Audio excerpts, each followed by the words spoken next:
In today's video, I'm going to teach you how to shortcut anything in PowerPoint, transforming your workflow into something faster and more efficient. Whether you're crafting a presentation for an important meeting or fine-tuning your slides for class, mastering shortcuts can save you a significant amount of time and effort. Let's start with the basics, the built-in keyboard shortcuts. These are essential for anyone striving to proficiently navigate PowerPoint. For instance, creating a brand new slide is as easy as pressing Ctrl and M. This is a fast way to expand your presentation without having to leave the keyboard. Next is duplicating objects, which can become a repetitive task during certain projects. Simply press Ctrl and D to instantly copy your selected object or text, making it hassle-free to reproduce your work.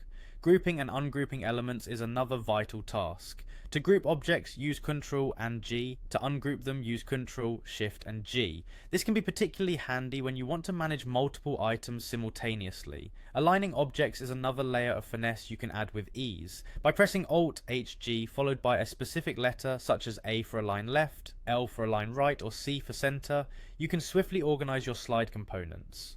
Starting a slideshow is no longer a process to navigate through menus. You can start from the beginning with F5 or from the current slide with Shift and F5, bringing immediacy to your rehearsals or presentations. Adding text boxes is another frequent action you might need.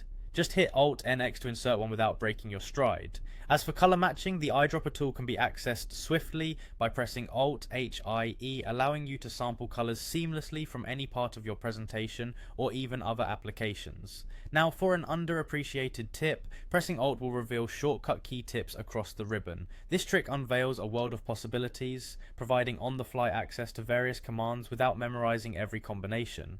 Moving on, let's personalize your experience with quick access toolbar shortcuts. Go to File, then Options, and select Quick Access Toolbar. Here, add any command or tool that suits your frequent needs. It could be anything from Align to Group or even Slide Master. Once you've customized your toolbar, PowerPoint assigns keyboard shortcuts automatically. For quick access, use Alt plus a number like Alt plus 1 or Alt plus 2, continuing up to Alt plus 9. This brings your favorite tools within instant reach, further optimizing your productivity. With these tricks, you can efficiently navigate PowerPoint, making the creation process smoother and more enjoyable. Don't just watch this once, integrate these shortcuts into your everyday use, and you'll be amazed at how much time you save. Thanks for joining me today, and happy shortcutting!